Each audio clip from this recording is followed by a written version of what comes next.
Hello, ladies and gentlemen. This is Luke Johnson back with a thrilling installment of Soren Kierkegaard's Training in Christianity. I believe this is episode 6 in our seminar podcast series, which will be featured on the Noetic platform that you can go and beta test right now at noetic.online. This will be available on YouTube and SoundCloud for the time being. Back with me, as usual, is Bob Schut to talk about these issues. He's going to be leading our discussion today, because frankly, I'm working myself to death on so many other issues with the website right now, but it will be so good for you. Hopefully we'll be providing you with a superior service and product over there for all your educational and social needs.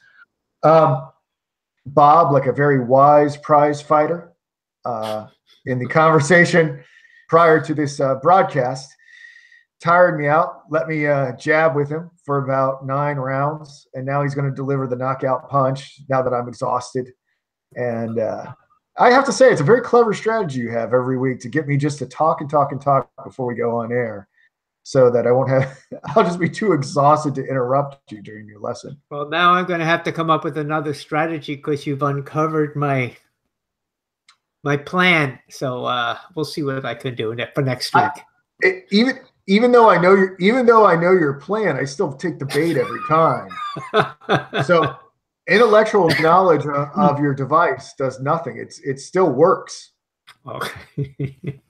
Well, last week we didn't really stop in a like where there was a tab or something, where there was a heading or something. So we're kind of picking it up from page 76 in the book that we use here, Training in Christianity, the one that I'm using anyway, page 76. So we start out with the truth is that piety is at odds with the world and not congruent with it. And piety is kind of an old-fashioned word meaning holiness, person who takes holiness seriously, their relationship with God seriously. He says it's at odds with the world, and it's not congruent with it. And that's a great place to begin, because this really establishes people of faith from people who don't have faith, that there really is no complete connection between the two. I mean, there are certain things, that we do connect with and so forth, especially like we may work in a place where there's a lot of unbelievers. Well, there's a lot of believers, and they get along just fine. But the world takes us here. The world is more of a collection of a thought, of an ideology. Maybe that's a good word, right, Luke? The world here, Kierkegaard, means an ideology that does not go along with God. And I think we see this. I think Luke and I see it, and hopefully a lot of other people see this incongruency with the world, where the world tries to drag piety down into the depths with itself. And it's like, it's not happy being the world, Luke. It wants us down there with it, right? You get that, right. That sense? Well, something I was sharing with Bob before we went on is that out in San Francisco, Beyonce will be conducting a mass at a church, and you can go and look this up. I'm not making this up. This is not fake news. Bob, when I told Bob about it, he was like, "Is this fake?" No, you can go check it out. You can go to a mass and sing Beyonce songs and worship Queen Bey if you want to. Well, it's not enough to conquer the music industry. We got to infuse it with religion now. And it's, in some places, it's extremely successful strategy. It seems to be working. So Kierkegaard goes on. He says, so it's commensurability, which means having a common standard, and its congruity set up this deification of the established order. And there's nothing left to fear when one fits into the establishment. And this is kind of, I think I mentioned last week, kind of takes me back to the 60s here, where we talked about the establishment. And this is pretty much what Kierkegaard is saying, that there's an established order that's being deified.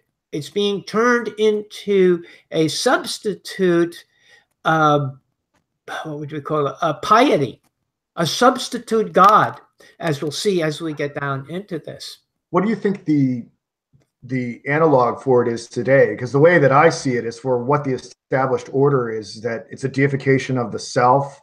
It's the deification of these idols, such as the one I mentioned previously. It's the deification of the state. It's a deification of science, turning science into a form of religion, into a form of scientism. How do you understand establishment? What did it mean in the 60s? What does it mean in the teens or whatever decade we're in?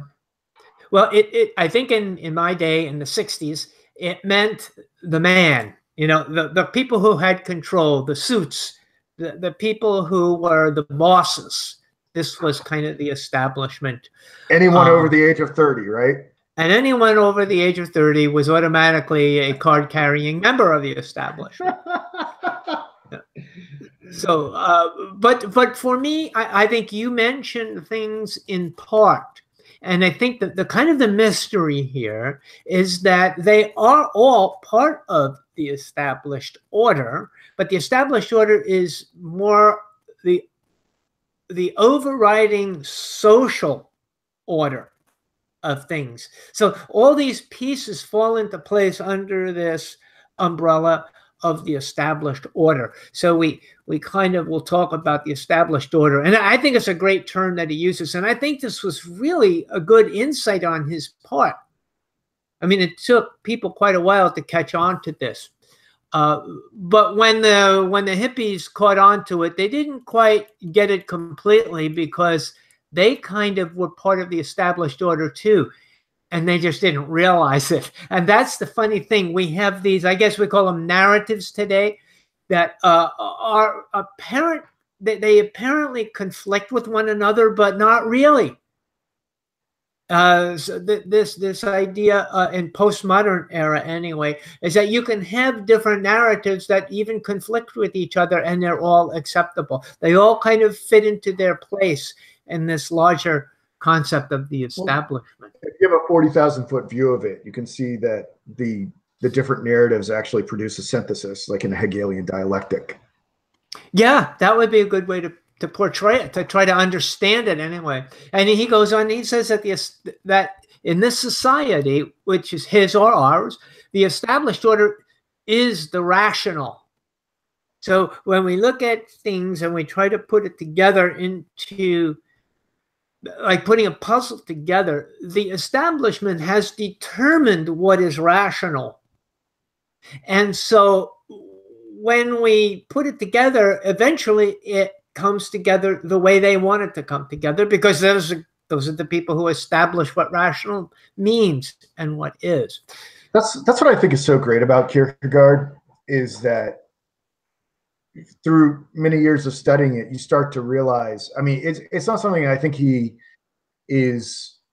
writes in 15-point font and capital letters all over the place, but what he's really saying is what passes for rational or whatever it is. We're really talking about power relations, and we're not necessarily talking about logic objectively. These are like oftentimes socially constructed. And I think also when we put it into the context of what he's writing, because he's writing to the religious world, he's writing to Christians and to potential Christians and to those people who are in Christendom or in the dead church. He's writing to these people. And I think what he's getting at, and I would like your opinion on this too, Luke, is that sin becomes the new normal. And therefore, it's no longer perceived as sin, but as the rational.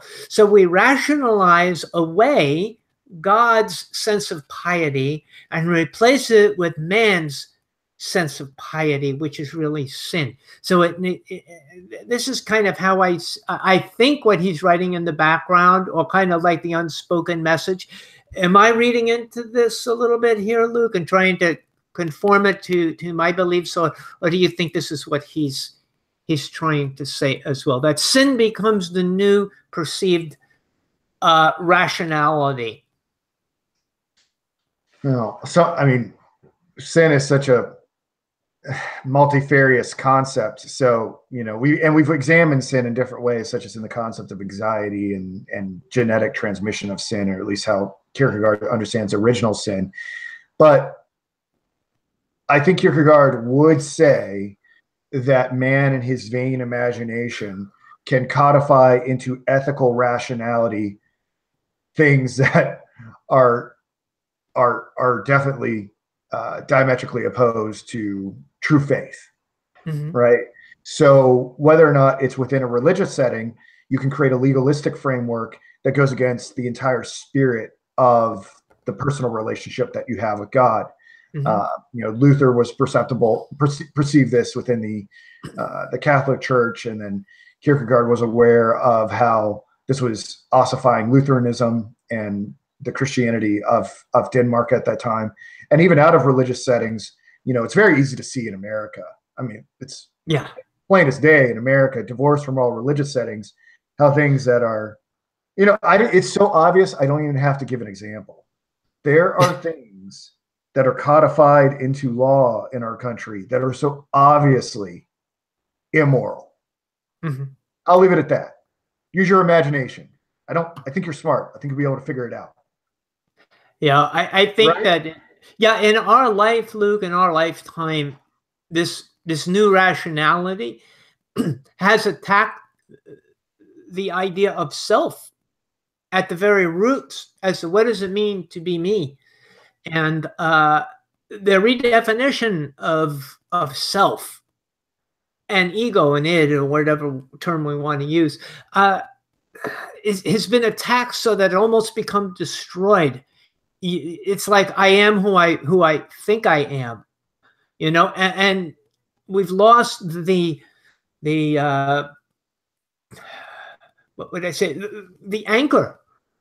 The very idea of who I am is now subjective. And I think that this is once society, once the established order is able to manipulate who we think we are, they've pretty much won the battle. Well, if you can, it's very important for what that established order, what they're able to convince us of what we are, right? So I think you were saying that if everything sort of becomes the way that you're using the word subjective, you're kind of a ship without a sail. You have no real foundation for understanding your dignity and importance, because you're defined in relation to these codified societal ethics or whatever. Like, for instance, like if I did not have my personal relationship to God via Jesus Christ, it would be a very upsetting thing to me, because by the world's standards, I am a total loser. Right? Like, I'm a total loser. I'm very low on this world's totem pole. But if you do have that relationship with God, it doesn't matter. It really doesn't matter, because you're not storing up treasures in this world. You're storing up treasures in heaven. So it makes no difference whatever. But you can see if you're able to, if the societal structure that you're in, the establishment, is able to convince you that you're a total loser unless you play by those rules, you can see how malleable you can become, and how you can actually be assimilated into that order to carrying out things that you never in a million years would have done, just so you don't feel such terrible self-loathing. Yeah. That's a great power that the establishment has, is it gets you to eventually hate yourself if you don't have a relationship with God. Yeah. Mostly because you're different. And I think that's their trump card, is to make you feel different. And therefore, that sense of loneliness, that sense of isolation, draws you into that world in order to be accepted and in order to be the same. And Kierkegaard really talks about that a lot in other works. But he goes down here, he makes a couple more points that I think supports the idea that I was offering here. He says that the established order establishes now your blessedness. It determines whether you're considered blessed. And blessed, in literally translated from the Greek, to be blessed is to be happy, a true divine happiness. So they tell you what happiness is. And today we can achieve that through the world of medication. We can achieve happiness. Yeah. Yeah. I mean, the world has all sorts of ways of enticing you to become a part of it and conferring this sort of state-sponsored blessedness. Yes. So it can give you patches for your military uniform. It can give you university degrees. It can give you Lamborghinis. It can give you a record deal. I mean, there's so many things it can do to turn you into someone of significant status. Yeah.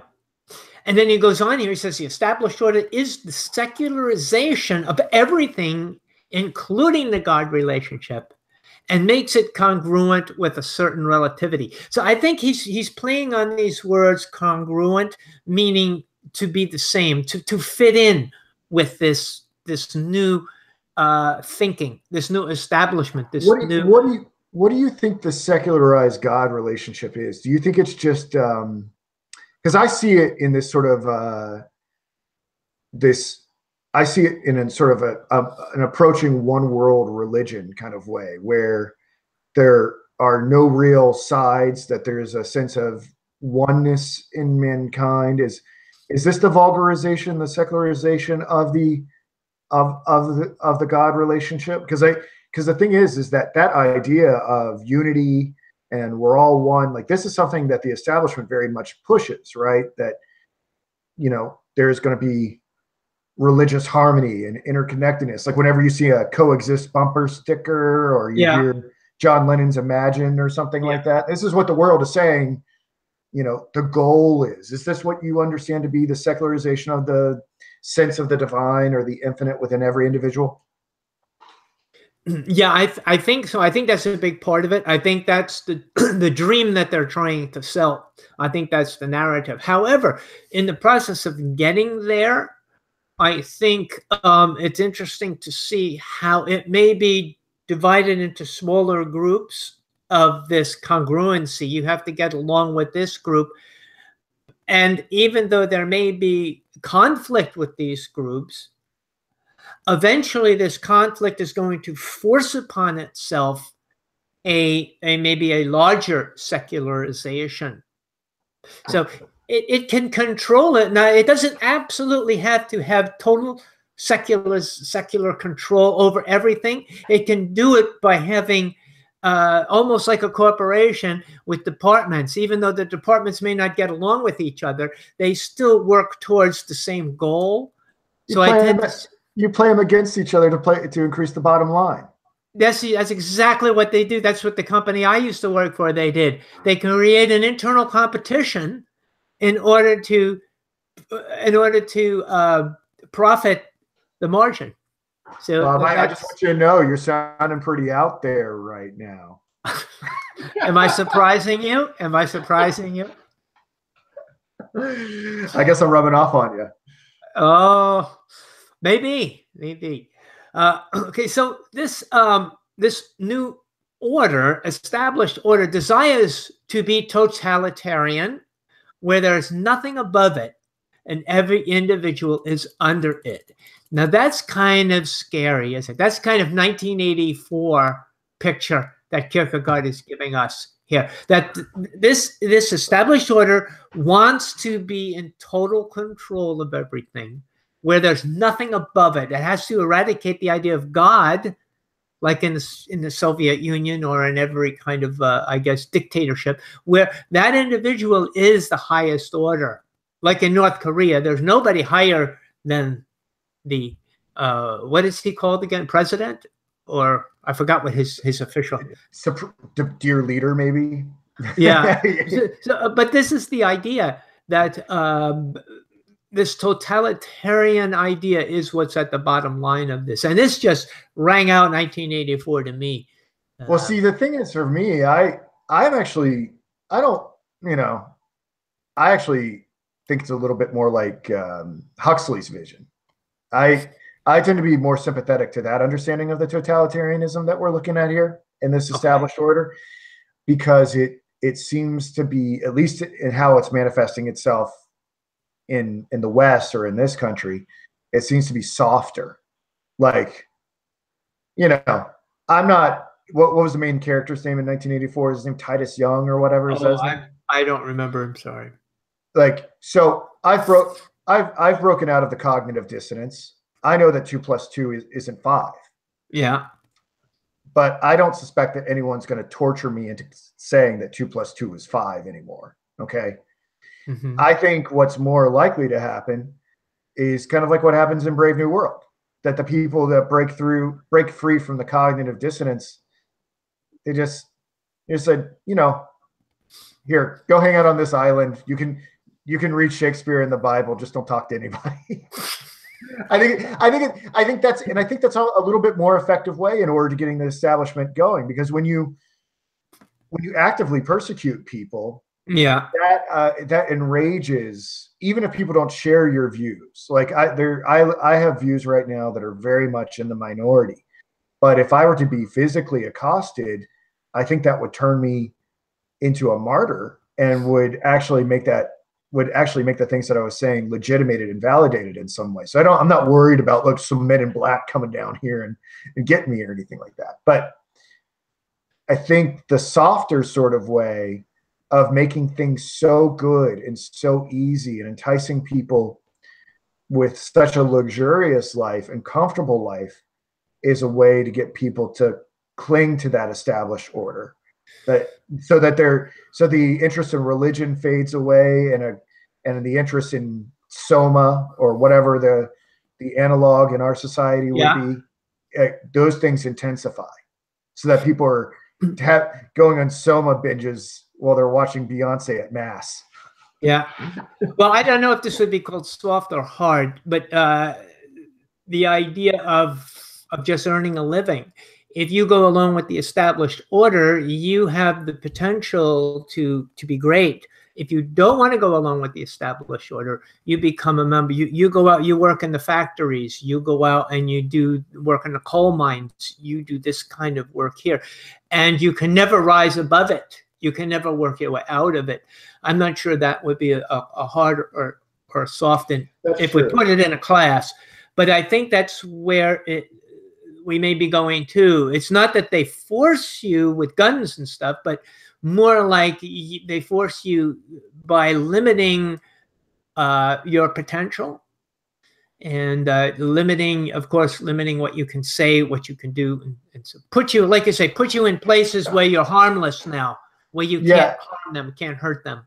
And I've seen, that is a reality that I think is communicated really well in 2 books that I've read recently. The Grapes of Wrath, if you want to have a more negative view of it, because obviously, if you need a refresher on that book, the Jode family is forced off their land and have to trek west to find work, and they're constantly underbid, and the workers are exploited. And life is just miserable for them. But another book that sort of maybe teaches a different perspective on this is Harriet Beecher Stowe's Uncle Tom's Cabin.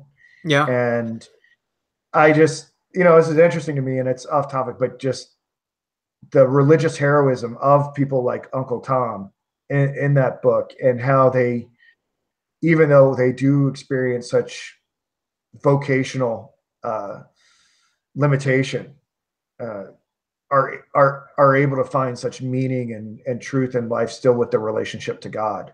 Mm-hmm. There's very little religion talk in the Grapes of Wrath. So this raises an interesting question. If you are truly, even if the order does limit you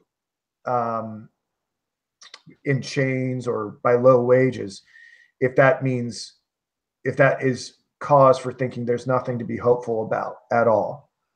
And that's relevant to the Kierkegaard stuff about what the faith relationship does to us, even if we are total losers in the eyes of the established order.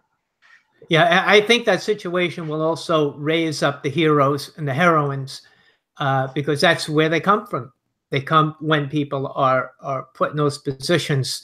Those people who truly have faith will rise up. So now Kierkegaard brings out the idea of the offense again, which is a very much one of the threads through many of his writings is the offense of Christ, and he really goes into it quite a bit here. So it'll be interesting as we go through it. He says that the Pharisees were offended at Christ because he saw piety as absolute inwardness. And what Kierkegaard is saying here is that the established order really works on the external, which is what we were saying, really. Kind of the ancient, in the days of the Pharisees, the ancient customs and the beliefs, whether they're pagan or whether they're religious, they were more the external, focused on the external, how you look, what you look like. Rather, and didn't that benefit them personally? I don't have a great understanding of the Pharisees outside of the externalization of their religion. Yeah. And it's important for us to make this distinction between religion and faith, because Christ taught us a great deal about faith, right? Yeah. But I mean, if you do have this externalization of organized religion, like with the Pharisees, right, then these people, not only was this an affront to the way that they were choosing to worship, but I mean, Christ was dangerous, right? Because they were gatekeepers. Would that be wrong to say that? Because I mean, presumably this is the priestly caste that acted as sort of an intermediary between the public and God. Is that what the Pharisees did? Well, Do I understand this? Pharisees were more like the theologians of the day. Yeah. The Sadducees were the order from which the priesthood came, but the Pharisees were the more the theologians, and so they had these lofty ideas and created such lofty rules and laws that the only people who could keep them were those people who didn't have to work for a living. Right. If you were a worker, there'd be no way you could keep these laws and regulations. So their own legalistic conceptual framework made them within that community at the top, right? Yeah, they created their definition of piety, which is what Kierkegaard was saying happens in his day. So the established order becomes more the substitute for God. They are the only ones that are truly worshiping God, and nobody else really can, because they don't have access like they do. And so that allows them to be supremacists in this respect, right? Exactly. Yeah. And so Jesus, let's say they had serious like biblical concerns about or they didn't have the Bible, but Torah concerns or whatever concerns that they had.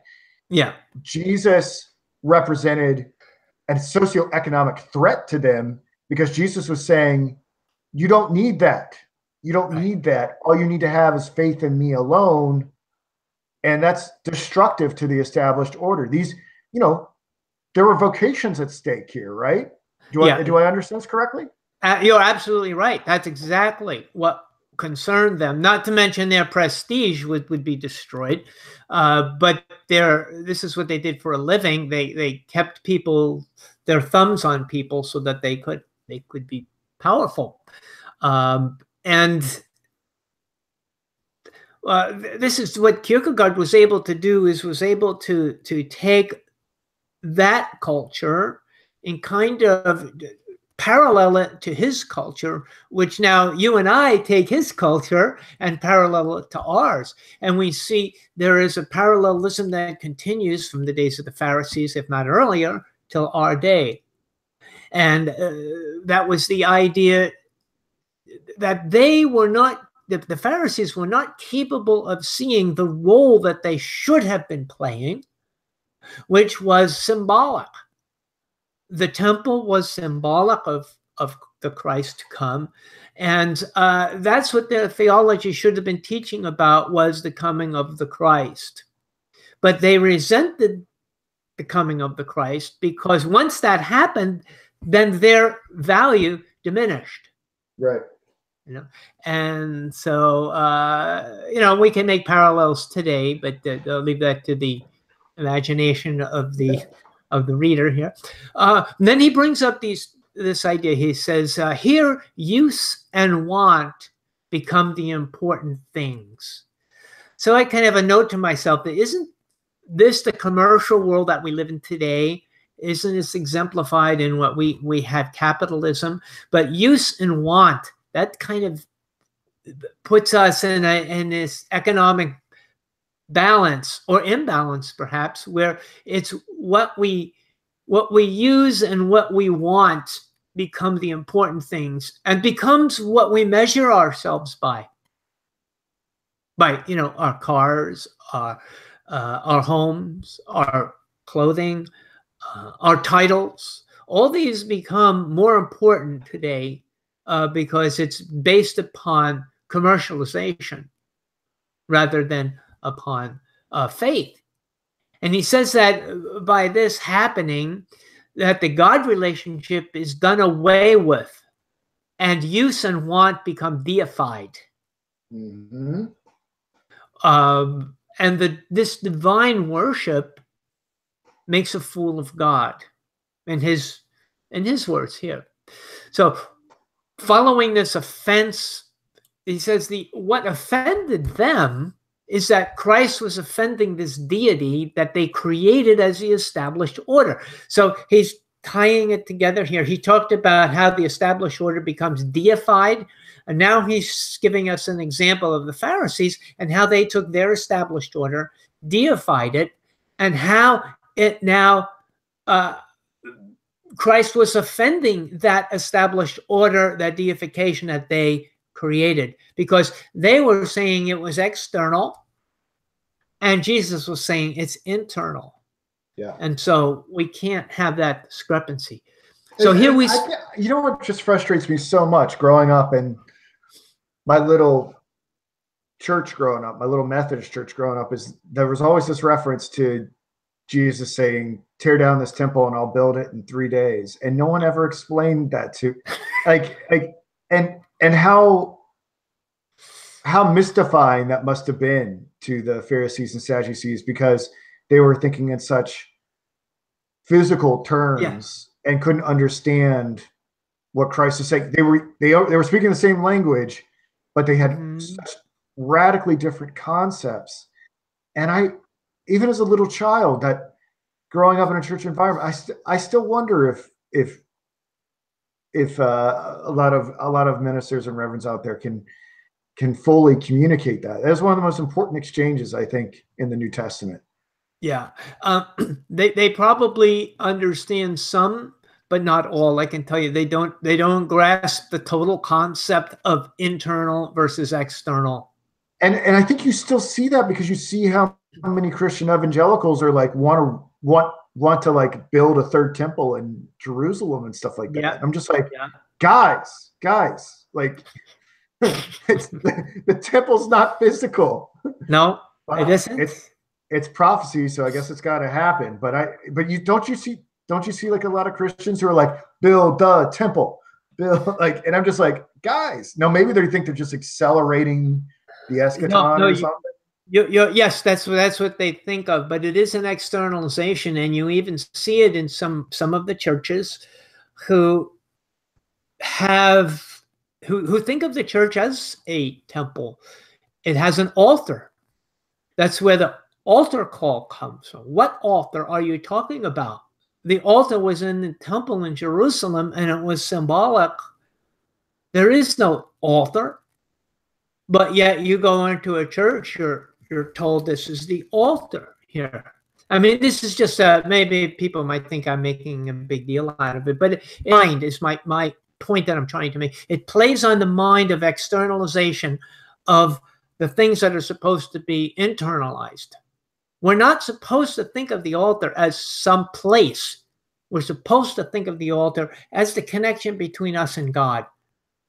And that's where and how we ought to think about it. But we're drawn away from the internal into the external. So we're not there yet as a church. You know, something that I noticed is that in America, like, everybody's building these massive mega churches and that gross like hundreds of thousands of dollars on every service. I'm just like, why are we building these facilities? Like, why aren't we? I don't understand why we're not feeding people with this. You know what I'm saying? Like, I think like Joel Osteen's church, like, I heard someone's quote that it makes like $600,000 a weekend or something like that. And it just seems like American evangelicals are building college campuses and I don't, why are we doing this? We're building our own temples, and not just here, not just in Jerusalem, but we're building them right here. And like, why aren't we feeding the poor and widows and orphans and stuff? I think because I think they are caught up in this established order, where they are judging their piety not by their goodness, not by their holiness, but by their success. The bigger the church, the more money we make, the more God has rewarded us. It's our happiness is connected to the numbers.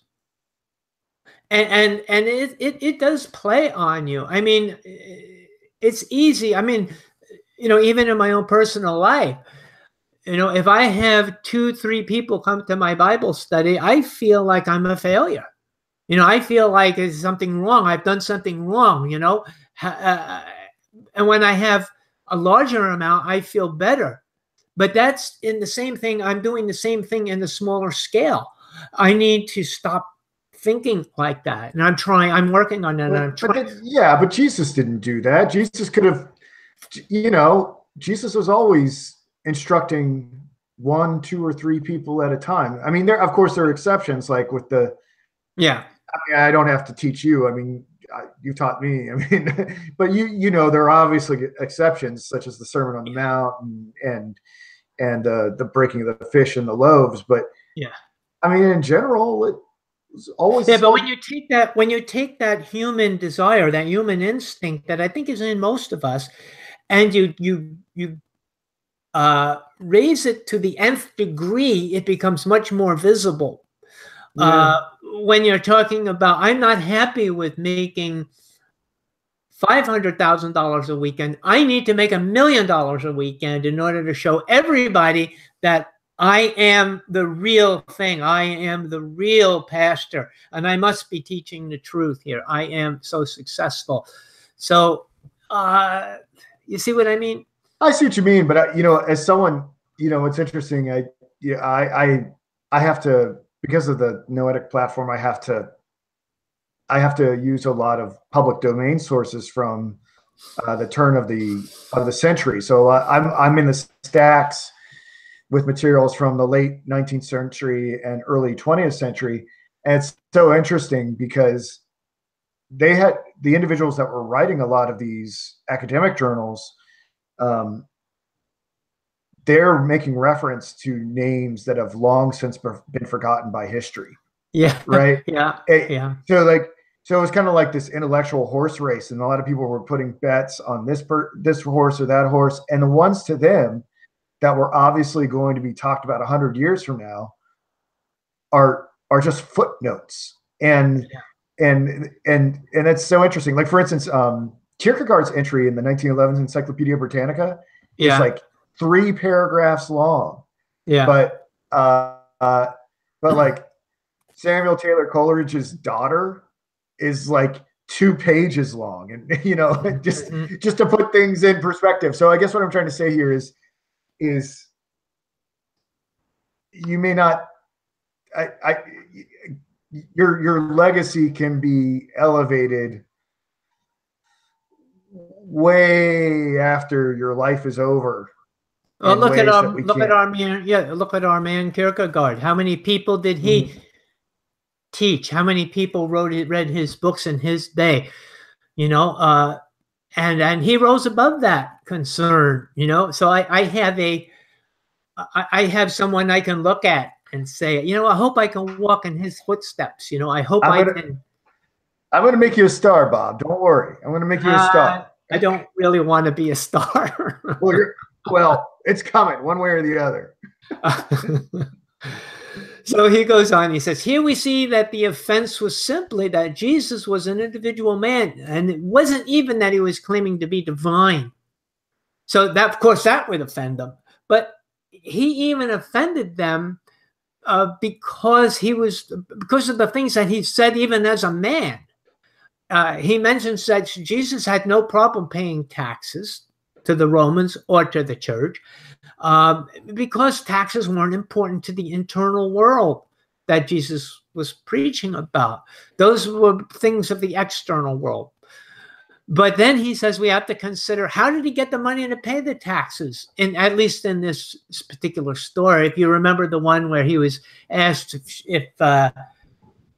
if he should pay the taxes to the Romans, and then he told Peter to go drop a hook in the water, and he pulled out a fish, and inside the fish's mouth was a coin, and he gave the coin. So this was kind of a miraculous manner. So Kierkegaard says we have to consider that, how he got the money to pay for his taxes. So it's here by a miracle that he brings out the fact that he really is the God-man. So what we've been talking about here is what he calls a vanishing historical possibility. And this means that as a teacher, Jesus died, and his teaching, his physical teaching, existed only for his contemporaries, which eventually, as a physical teaching, eventually that was in a vanishing process, just like any teacher. Just like any teacher you've had, Luke, throughout the years. Maybe a famous college professor, but after he dies, things begin to vanish, things fade away. Mm-hmm. So as just a regular man, Jesus had the same issues for his contemporaries. But his offense as the God-man would remain for eternity. So just as a human being, his I don't want to say his notoriety, but maybe his value as a teacher would kind of diminish. A lot of times it diminishes because it's not retold properly. A lot of teachers, they gain, what would I say? I don't want to say credibility, but notoriety by false credentials. In other words, people are adding to what they said when they really never said that. We believe that this is probably true about Buddha and other ancient teachers, that they really never said those things. It's just that these were teachings added on to them. So you kind of lose the historical Buddha. Just that Jesus is in danger, that if people add to his teachings, we wind up losing, which is what we don't want to do. So he says that if you remove this offense, you make him different from whom or what he was. Now, I think what he's saying is what I was trying to say just a little while ago, is that we don't want to remove the offense of the God-man from Jesus. So if we just accept him as a regular guy, a regular teacher, then it's a lot easier to accept what he says and his historical value, rather than say he was a God-man, because that creates an offense that forces people to believe in something that is illogical, irrational, and you have to give up that established idea in order to accept such an irrational idea that Jesus is the God-man. So now we go on to section B, page 80. Do we have time to continue on to this section, or should we wrap it up here? You're in full control. I do want to say real quick what I can. I made an error earlier on when we were talking about 1984. The main character's name is Winston Smith, not Titus Young. I'm sorry, I got confused there. But yeah, just keep proceeding, my friend. Okay. And our apologies to Titus Young, whoever that may be, right? No, I have no idea who that is. Okay. I think I made that one up. So I'll continue on. Okay. All right, I'll continue on for a little while longer anyway. So in section B, page 80, I have supposedly need to read some of this here to start off. Okay, this is in his heading here. The possibility of the essential offense, which has to do with exaltation, or the fact that an individual man speaks or acts as though he were God, says of himself that he is God, having to do therefore with the qualification of God by the composite term God-man. So now he's going to deal with one phase, and that's the exaltation, which means how could a man make a claim that he's God, and how that affects this idea of an offense. So we find the offense here in the idea that a mere man is going to say somehow that he really is God in the flesh. So that's what we'll be examining here. In Matthew 11:6, chapter 11, verse 6, which is where John the Baptist sends a messenger to Jesus. John is in prison. He sends a messenger to Jesus and says, "Are you the Christ, or is there one for whom will come later?" These are what Jesus says back here. Let me read the quotation on page 81, because it's kind of essential. Jesus says, "Go and tell John the things which you do hear and see. The blind receive their sight, and the lame walk. The lepers are cleansed, and the deaf hear. The dead are raised up, and the poor have the gospel preached unto them. And blessed is he whosoever shall not be offended in me." Now, these are excerpts, actually, that he's quoting from different places in Isaiah. And Kierkegaard says that Jesus doesn't answer directly. He doesn't say to John, "Yes, I am the Messiah, I am the Christ, so believe in me and everything's going to be cool." Nor does he say, "No, I'm not John. There is somebody else later on down the road who's going to come back and start a big major religion in the world." He doesn't say that either. But he gives him quotations, this indirect method, which Kierkegaard was so famous for.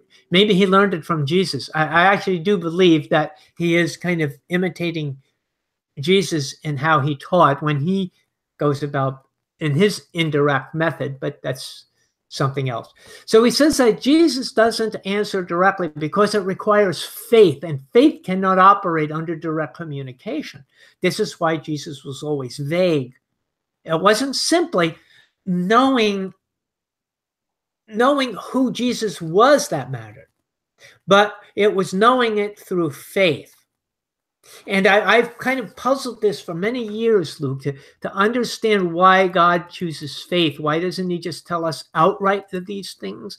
And my own experience is that because faith is transformative, knowledge is not. As Paul says, knowledge puffs up the ego, but faith is transformative. So this is why Christ could not directly tell people, "Yes, I'm just going to clear it all up. I am the Christ." And then everybody would say, "Okay, now I know, and therefore everything is going to be great." But that's not what mattered. And when Peter finally says to him, "Who do you say that I am, Peter?" He says, "You are the Christ, the Son of the living God." And Jesus said, "Blessed are you, Simon Bar-Jonah, for for flesh and blood has not revealed this to you, but my heavenly Father." The idea is it has to be revealed so it can come through faith. It cannot come through knowledge.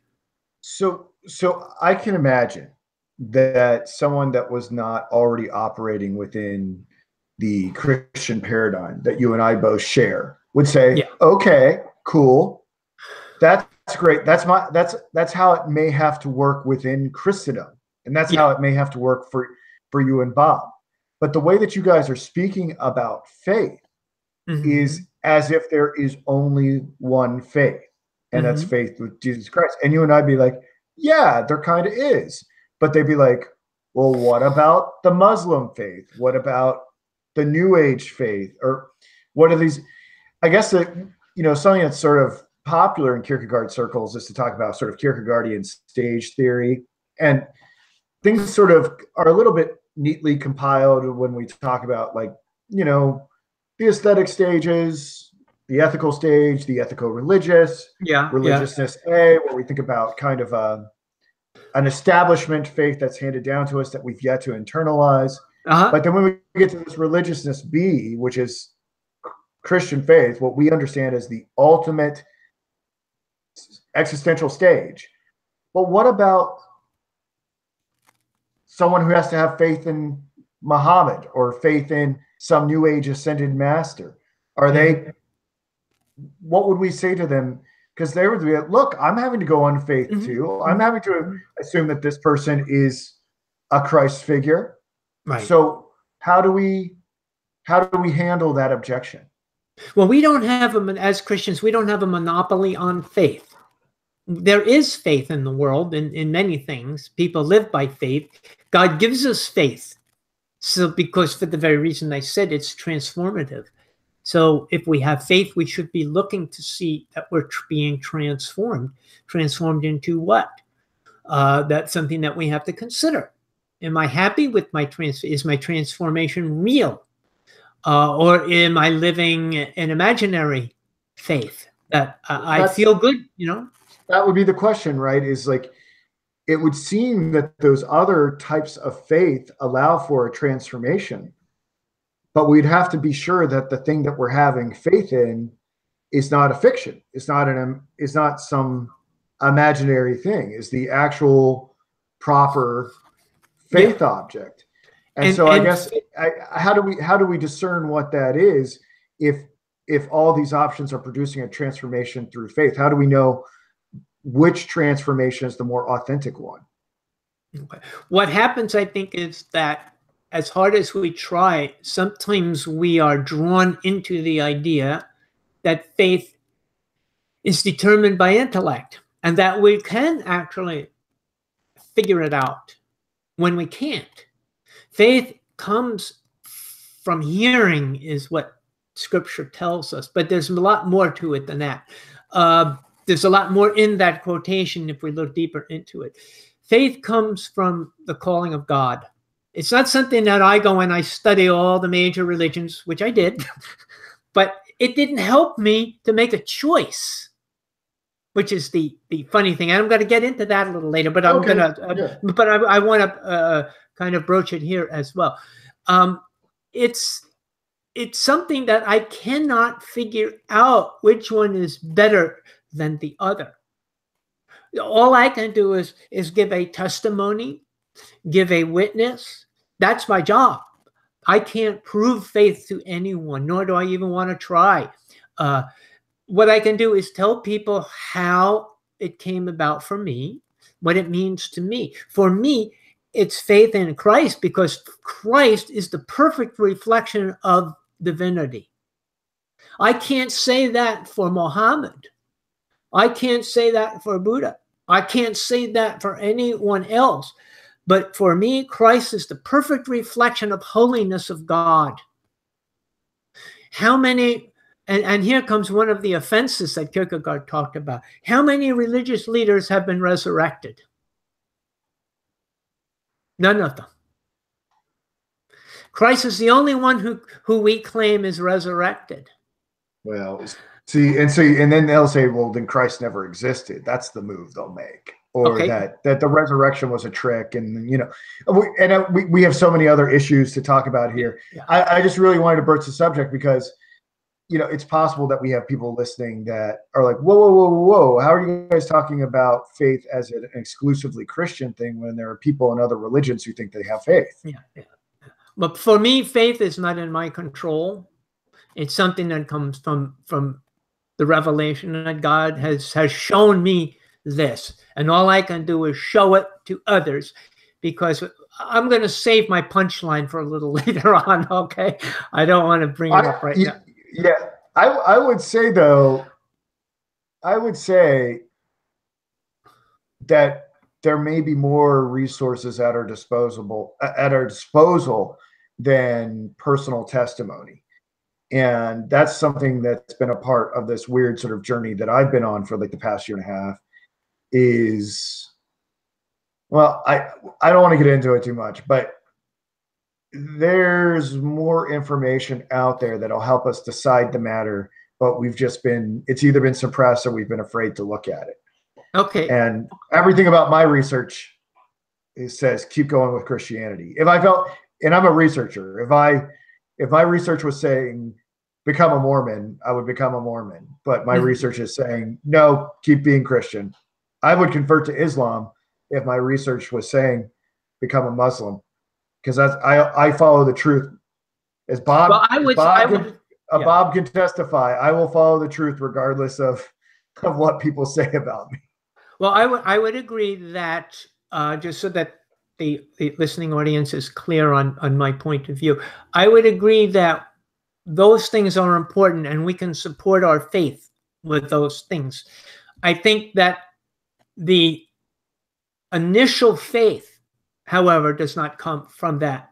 I think that Kierkegaard teaches this as well, that the initial faith comes from someplace much deeper than our intellect. But let me save that for a while, and I'll see if I can support that line. Maybe I can't. We'll find out. We'll talk about that when I get to it. So Jesus uses the indirect form to tell John the Baptist to look at the miracles and look at the doctrine that Jesus preached. And he then adds that the person will be blessed if he's not offended in him. So now Kierkegaard is going to kind of really talk about this idea of the offense again, and even a little deeper. So how much does this differ from Christendom, where there have been so many books written to develop, quote unquote, air quotes, I guess, right, proofs of Christianity? So many people have written proofs of Christianity. Right? Now he's challenging this idea. He says such books make them feel safe from the attacks from philosophers and from atheists, but do they really give them any substantive information? Is there really anything that we can glean from proofs of Christianity? I don't know. That's weird. I would say I would have to give a split answer on that, because I would think that people who've already made up their minds, it's not going to work. Like, there's no proof that you can give, regardless of how good it is, if you've already made up your mind to be oppositional. But I could also see a situation where someone was adrift and could be receptive if truly lost. Mm-hmm. So I'm a little bit more optimistic about proving things to a certain subset of people interested in religious issues. But people who already have their mind made up, I mean, no way. I've never heard anyone who's like, oh yeah, and then I heard this proof and I totally changed my mind. I think there's an openness that has to be already there. Okay, yeah. Now he says, this is not me, he says that such people, they strut around feeling that their beliefs are justified through their logic. But Christ didn't do this. He didn't know what he means by this is that Christ didn't preach an intellectual faith. He didn't intellectualize it. He was what people had to have faith in. So he merely declared faith by being Christ. That was the key issue, being, which we'll talk about in a minute. He said that the one who is not offended in him is blessed. So there's no logical transition to becoming a Christian. I don't know if you would agree with that. A logical transition. Well, it means we have to call into question what it means to be logical. For instance, like if you and I were contemporaneous with Christ, okay? Yeah. And you and I saw him walk on water. Yeah. Like, I don't know if that would be all the evidence I need, but it would certainly get my attention. It would certainly be like, whoa, maybe I should listen to this guy a little bit more and give him a chance to prove that. You know what I'm saying? Like, yeah. Seeing him perform some miracles would definitely make me think, yeah, maybe he is. And maybe if I saw enough miracles, maybe it would become irrational for me to deny him as the Christ. It might, but remember, as we'll talk about, remember when the Pharisees saw miracles, what did they say? Who did he cast demons out by? Where was Christ's power? Right, that's what he's saying. They were trying to equate him with Satan, right? Yeah. And so, but again, this goes back to the point I made earlier, that what the concept of logic and rationality, these are power relations that are dependent upon the community that defines them. Mm-hmm. So, but I don't know. By my own standards, if I see a dude walking on water and multiplying fish and fulfilling biblical prophecy, at some point I might go, yep. The only rational conclusion is he's the Messiah. Okay, I think you said the key word there, fulfilling biblical prophecy. That's the key word here. So he says that proofs are part of our reasoning intellect. It's only by choice that the heart is revealed. Now, this is where I'm going to make my own statement here based upon my experience, and I'd be interested to hear your comment on it. I've always said that it's not the choice that determines the heart, but it's the heart that determines the choice, which I think Kierkegaard and Christ confirm that sequence. I tried to come up with, in the past years, Luke, I tried to come up with an idea of what is at the very basic of faith. Why do I believe? What makes me believe? What makes another person? Because if I know what makes me believe, it will probably help me understand what makes another person believe. And I kept going deeper and deeper and deeper into it. And I know you like to kind of think of it like the rabbit hole. Well, this was my rabbit hole. I went deeper and deeper into what is really at the bottom that makes me believe. And I found it is kind of that vanishing principle. I can't find it. I don't know what makes me believe at the very bottom of it. All I know is my heart was drawn towards this belief. Not that I chose to believe and then my heart came along for the ride, but rather my heart wanted to believe and my mind came along for the ride. So I kind of look at it with one leads the other. I look at it that the choice is in the heart, where Jesus says the heart is where the treasure is. That means a lot to me, that verse that he uses. So, well, maybe it's a fool's errand to try to say that faith needs to be defined universally in terms of how it unfolds. Like the person that's not a Christian that's listening to this would be like, oh, well, Bob's faith is totally arbitrary. He can't even give a justification for it. He says he had this affection, and then the affection led to the decision. But I guess what I'm trying to say here is like my experience towards, I mean, I've gone deeper into faith as a result of, well, supernatural experiences, questioning reality, and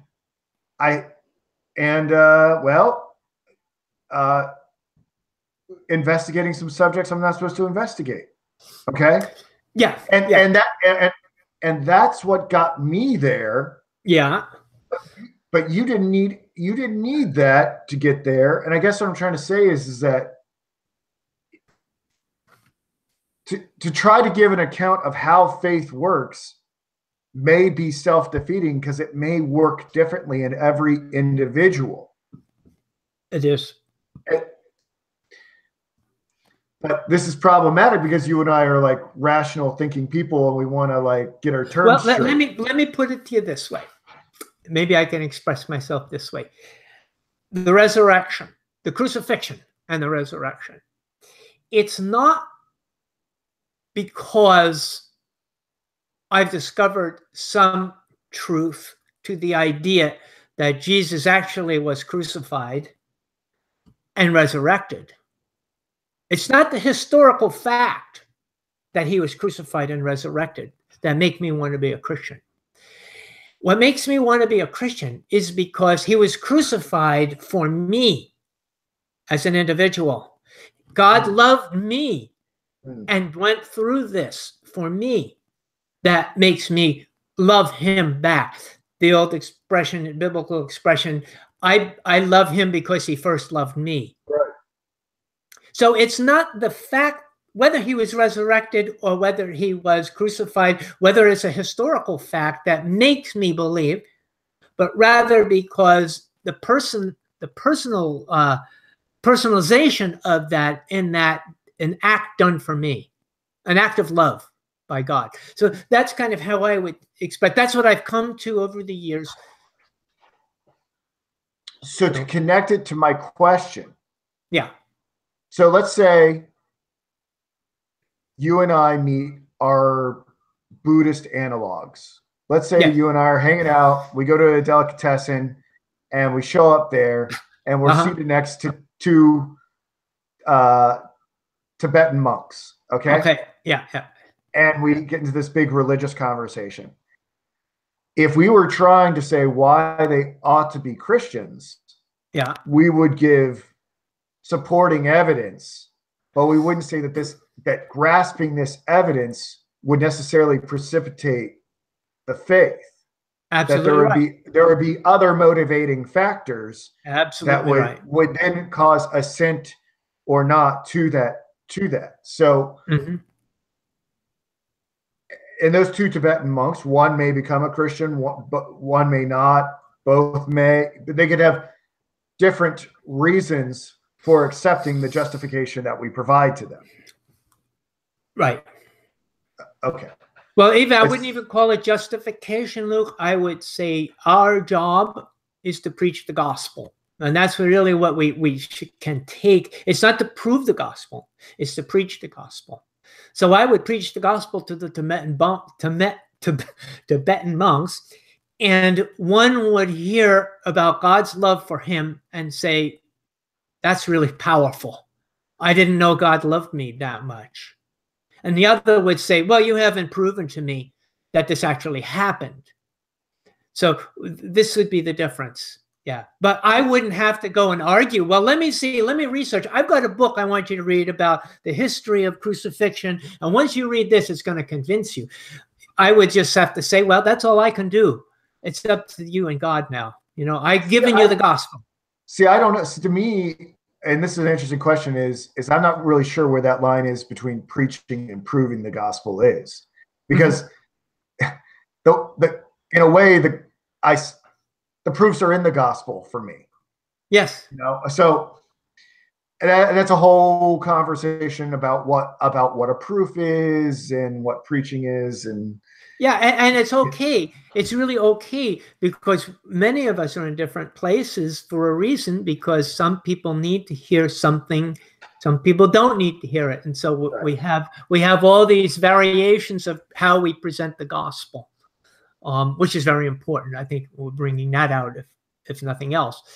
So he discusses now the theological professor who's finished his new book on proofs for Christ, and such a person would be offended if we didn't accept those proofs. Okay, I've got a book in my library, proofs of Christ here, proofs of God's existence, and they all argue amongst these are Christian theologians, and they all, not all, but many of them just vehemently disagree with each other as to why that proof doesn't make any sense and why this is really the only proof for God. And it's kind of laughable in a way, but it's worth a read anyway. If you're interested, I'll give it to you offline. But he says, following after such proofs does not lead one to faith, because it removes the dialectical tension that leads to faith. So it's the offense that Kierkegaard is teaching us here that brings about this tension that comes about and is challenged by faith. So it's the very challenge to the logical mind that creates the environment for faith. In the contemporary world, direct proof is impossible. If there is to be any sense of the miracles proving Jesus Christ, it must begin with Christ as a neutral man. In other words, if the faith issue comes from the miracles, then Christ must remain a neutral man who's performing miracles. What then do the miracles signify? That he is more than a man, maybe even someone that's godlike. So he says the miracle doesn't prove anything. It only creates an offense. It creates a conflict between man and God. So in Christendom, people have a fantastic image of Christ and his miracles. One cannot and should not avoid the possibility of the offense. So it's very important here that we maintain the offense. This is very unique to Christianity. We cannot compromise, should not compromise the offense of Christ, which is happening today. Today, the offense is being totally destroyed. He says there's only one way not to feel this offense, and that's to believe. It was a decision by the disciples that Jesus did these things and that he was who he said he was. And it was as though Christ was saying these things here on page 85. And we're probably getting close to our time here. Let's see where the things are up here.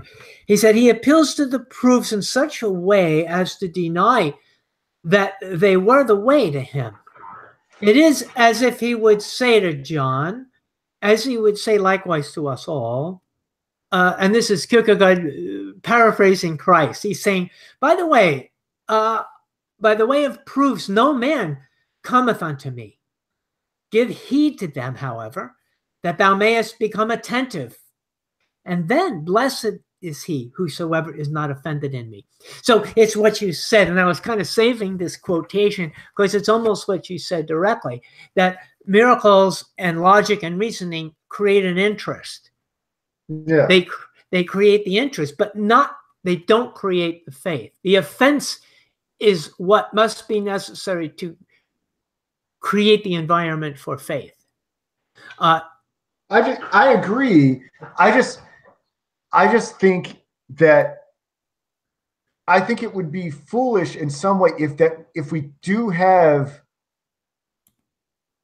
preparatory, convincing proofs of the reality of Jesus Christ's Godmanship, or whatever you want to call it, him being the Messiah, that somehow they're doing violence to faith. Right. Like that's because Kierkegaard is so anti-intellectual and irrationalist about this, and I don't necessarily mean that to be a bad thing. Yeah. If we do have good proofs, ones that are rather convincing, and they're not going to be totally convincing because they're like we've established, there's got to be other factors at work that make us consent to the conclusions of these proofs. Mm-hmm. But like, I think we can still have those, but keep the dialectical tension that's necessary for faith. I worry that Kierkegaard is so eager to preserve that dialectical tension that he makes the relationship to God so radically relative that we don't have a good chance to really evangelize to those Tibetan monks in the delicatessen. Uh-huh. And I think those are powerful evangelization tools that we ought to act. I love Kierkegaard, but I would contend with him on this point that we can have both, that we can have